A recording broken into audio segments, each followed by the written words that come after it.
The Phantom of the Opera has returned. Let us continue to play.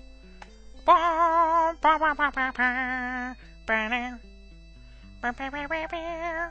don't even know where this goes.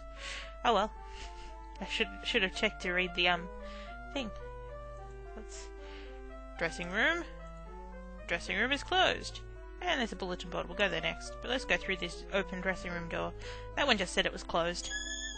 As in closed and locked and no one at home. Ah, it's a ballerina. The ballerina looks about 12 years old, but she is tall and lithe. Or lithe. She has a wiry, athletic figure typical of most ballerinas. I was about to say typical figure, but oh well. We all know that me and my weird ways. Bonjour, monsieur. Have a seat while I practice. Yeah, okay. If you're about 12 years old, what are you doing here at this time of night? Bonjour. I am Detective Raoul Monton. What's she got? I am Julie Geary. What can I do for you? Alright, tell me. What are your thoughts regarding the chandelier tragedy? I am glad you asked. It was the opera ghost. He has returned. I always knew he would. Okay, I'll get to How do you know it's the ghost? Because I saw him. Where or when did you see him? Where and when did... It was 2 nights ago. I was coming out of my dressing room and I saw him on the staircase. He turned to me, then quickly ran up the stairs. I was too frightened to follow. What did he look like? Yeah? He was dressed formally, but his clothes were rather old-fashioned, of the kind they wore during his day. He had on a cape and was carrying a cane. He was not wearing a mask. Oh, gosh. I only caught a glimpse of his face, for it was very dark. It looked like a skull. Wow, fun. Why do you say that you always knew he would return? Because I have dreamt about it. I have some of the powers that my great-grandmother had, you see. Tell me about your dreams. You want to be a famous ballerina? I see him in a haze of darkness and shadows. He emerges. He has a woman with him dressed in white, but I cannot see her face. She is wearing a mask. I think I know who she might be, though. Who do you think she is? The Phantom was in love with a singer named Christine Day. It could be her, but I have a theory that it might be Christine Florent. There is some kind of connection between the two. Not only do they look alike, but they are both gifted singers. Oh, yeah, because that will really make it happen. That is why the ghost has returned here and now, because of her. Because having the same first name and looking similar and singing the same, wow, that's a real obvious connection.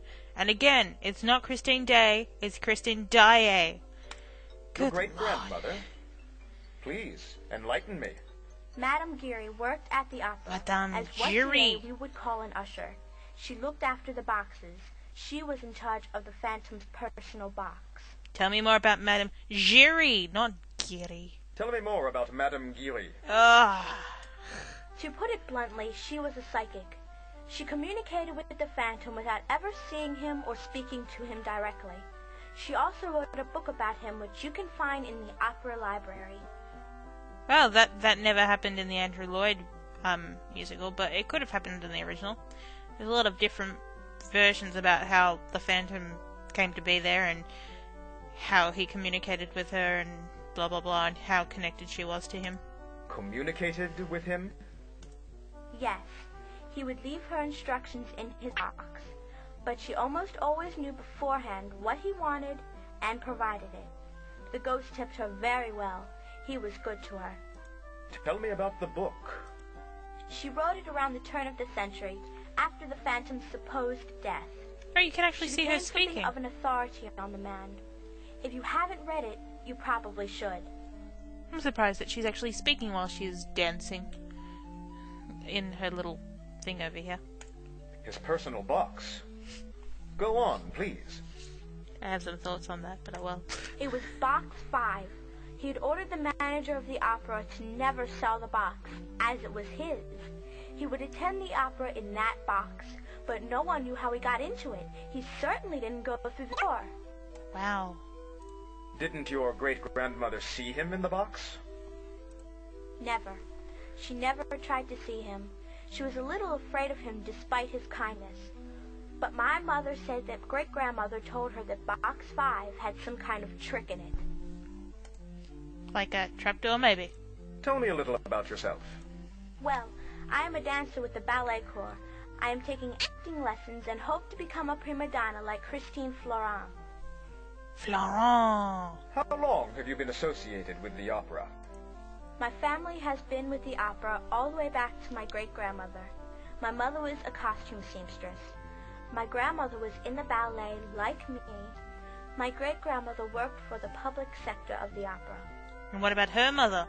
Do you know Christine Florent well? Oh well. She's very sweet, but she tends to keep to herself, like most prima donnas. I believe that she knows more about this chandelier incident than she lets on. What do you think she knows? When I mentioned that I saw the opera ghost the other day, she turned quite pale and said not to spread such rumors. Intriguing. Merci. I shall speak with you later. Adieu. Adieu, monsieur. Yes, thank you for correcting his pronunciation. Now, is this only your dressing room? Because this is huge. This oak wardrobe probably contains more of the occupant's clothes.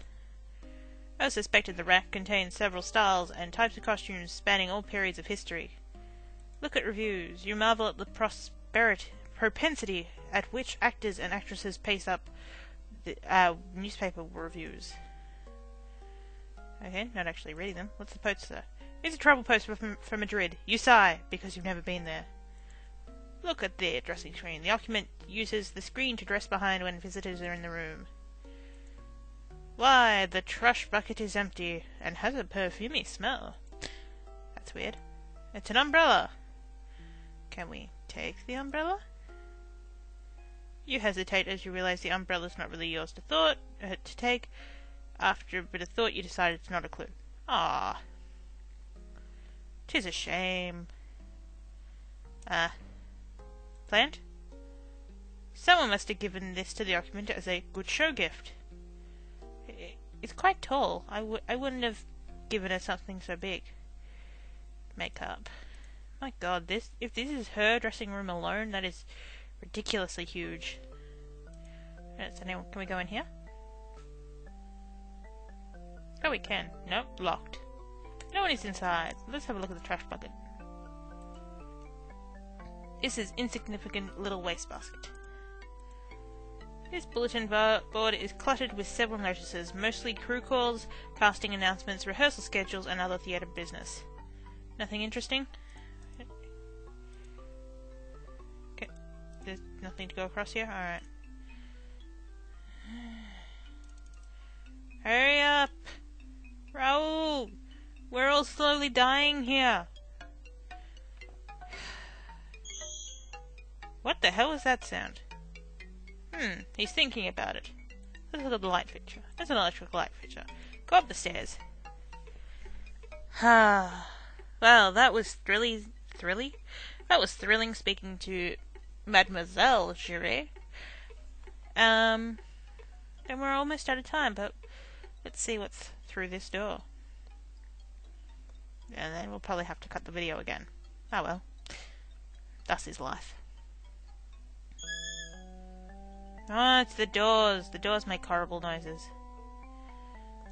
Let's see. Dressing room's locked. No one's inside. There's a plant up here.